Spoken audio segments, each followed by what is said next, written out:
অসমৰ 5টা খিলঞ্জীয়া জনগোষ্ঠীৰ অসমৰ 126টা সমষ্টিৰ ভিতৰত মুছলমানসকলৰ কোনজন প্ৰাৰ্থীক তেওঁলোকে প্ৰাৰ্থিত্ব প্ৰদান কৰিলে নে আমাক খিলঞ্জীয়া হিচাপে অৱমাননা কৰি অসমত স্বৈৰাচাৰী একনায়কত্ববাদৰ শাসন চলাইছে?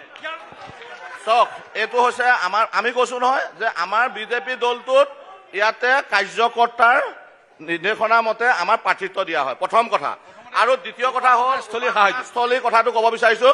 আপুনি কৈছে যে অসমৰ ক'তো দিয়া নাই। মই ডিমৌ সমষ্টিত তেনেকুৱা 10টা মছজিদৰ কথা কৈ দিছো।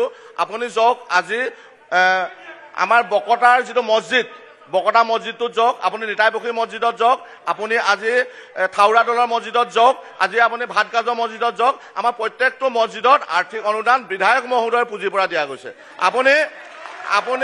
আপুনি দিয়া যিটো কথা কৈছে অসমতে বিজেপিয়ে কৰা নাই, শিৱসাগৰত বিজেপি বিধায়ক নাই, আমি নাজানো। কিন্তু আজানপীৰ দৰগাহত এখন চৰকাৰে পইচা দিছে, পাণবেচাত যিখন খণ্ডৰপীৰ দৰগাহ আছে এইখন চৰকাৰে পইচা দিছে। আজানপীৰ দৰগাহ এই শিৱসাগৰ কেইটা মছজিদে পইচা দিছে? ধৰ্ম নিৰপেক্ষৰ নামত কংগ্ৰেছ চৰকাৰৰ দিনত কেৱল তুষ্টিকৰণৰ ৰাজনীতি কৰিলে।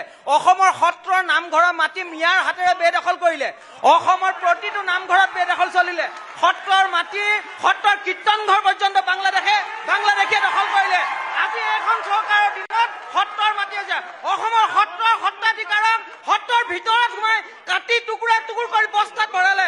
তেতিয়া কিন্তু ধৰ্ম নিৰপেক্ষতাৰ কথা কোৱা সেই ভদ্ৰ ব্যক্তিসকলে কিন্তু মুখামিন্দি ঘৰত বহি থাকিলে।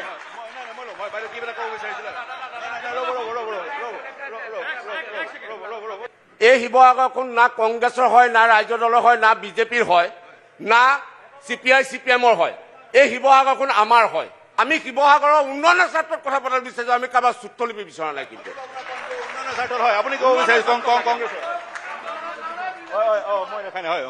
এতিয়া যি ইতিমধ্যে ক'লে বিজেপিৰ নেতাগৰাকীয়ে অসমৰ যি খিলঞ্জীয়া মুছলমান, সেই খিলঞ্জীয়া মুছলমানক বিজেপি চৰকাৰে কেনেধৰণে অপমান কৰিছে মই তাক আপোনালোকক জনাব বিচাৰিছো। তেখেতে কৈছে কিছু কথা, আপোনালোকে চাওক। অসমৰ মুখ্যমন্ত্ৰী ডাঙৰীয়াই কৈছিল যে গৰিয়া মৰিয়া চৈয়দ জুলুহাক আমি মৰ্যাদা প্ৰদান কৰিম আৰু তেখেতসকল অসমীয়া খিলঞ্জীয়া মানুহ। কিন্তু প্ৰথম আঘাতটো কিন্তু মুখ্যমন্ত্ৰী ডাঙৰীয়াই দিলে যে বাঘ হাজৰিকাক যেতিয়া কাল্পনিক চৰিত্ৰ বুলি ক'লে। আপোনালোকে জানে লাচিতৰ লগত সেই বাঘ হাজৰিকা ইছমাইল ছিদ্দিকে আহি আপোনাৰ এই ইতিহাস আপোনালোকে বিকৃত নকৰিব। ক'বলৈ দিয়ক, আপোনালোকে কথা ক'বলৈ দিয়ক। আপুনি তেনেকে নাহিব আৰু ক'বলৈ দিয়ক। তাৰ পাছত আপুনি আজানপীৰ চাহেবক তেখেতে অপমান কৰিলে। যিখন শংকৰ আজানৰ দেশ বুলি কোৱা হ'ল, তাত আজানপীৰ চাহেবক তেখেতসকলে অপমান কৰিলে।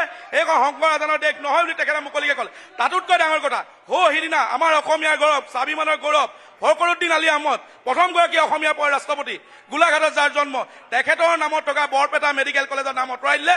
তাৰ পৰিৱৰ্তে কিন্তু আমি গোৱালপাৰাতো দেখিছো এজন বিশিষ্ট ব্যক্তিৰ নাম আছে, আমি তেখেতৰ নাম আঁতৰাব লাগে বুলি কোৱা নাই গোৱালপাৰা ব্যক্তিগত। কিন্তু কিয় এজন খিলঞ্জীয়া অসমীয়া স্বাভিমানী এজন ৰাষ্ট্ৰপতিলৈকে পৰ্যায়ৰ ব্যক্তিৰ নাম ফখৰুদ্দিন আলী আহমদৰ নাম আঁতৰাই দিলে? এই কথা বিজেপিয়ে আমাক উত্তৰ দিব লাগে।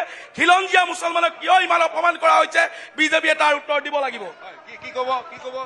আপোনালোকে অকণমান এবাৰ ভাবি চাওকচোন, অকণমান হৃদয়ঙ্গম কৰকচোন যে ভাৰতবৰ্ষৰ ৰাষ্ট্ৰপতি পদত আব্দুল কালাম আজাদক কোনজন প্ৰধানমন্ত্ৰীয়ে সিংহাসনত বহুৱালে?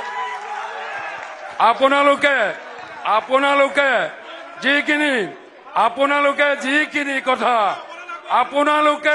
যিখিনি কথা ক'ব বিচাৰিছে যুক্তিৰে কথা কওক। আপোনালোকে যুক্তিৰে কথা কওক। যুক্তি নোহোৱা কথাত আপোনালোকে গাৰ জোৰে কথা ক'ব নাযাব। আপোনালোকে যুক্তিৰে কথা কওক, গাৰ জোৰে কথা ক'ব নাযাব। এইখন শিৱসাগৰ, এই দলমুখ চাৰিআলিটোলৈ আপোনালোকে লক্ষ্য কৰক। এইটো শিৱদৌল, এইটো গীৰ্জা, এইটো মছজিদ। শিৱসাগৰত কোনো হিন্দু মুছলমানৰ প্ৰভেদ নাই। আৰু এইটো টকছৰ জৰিয়তে এটা কথা কৈছো, শিৱসাগৰত আমি সকলো ভাতৃত্ববোধেৰে জীয়াই আছো। শিৱসাগৰত কেতিয়াও হিন্দু মুছলমানৰ ৰাজনীতি হোৱা নাই আৰু আমি হ'বলৈ নিদিওঁ। আমি একেলগে থাকিম। নামঘৰ যেনেকে উন্নয়ন হৈছে, মছজিদৰ উন্নয়ন হ'ব লাগিব, পীঠস্থান সকলোৰে উন্নয়ন হ'ব লাগিব, প্ৰতিজন খিলঞ্জীয়া মুছলমানৰ উন্নয়ন হ'ব লাগিব, প্ৰতিজন হিন্দুৰ উন্নয়ন হ'ব লাগিব। ইয়াত অন্ততঃ উন্নয়নৰ কথা পাতক। শিৱসাগৰৰ পৰা অন্ততঃ হিন্দু মুছলমানৰ বাৰ্তা যাতে কোনেও নিদিয়ে, তাৰ প্ৰতি মোৰ বিনম্ৰ অনুৰোধ। মই সামৰিব লাগিব। এটা কথা ক'ব দিয়ক।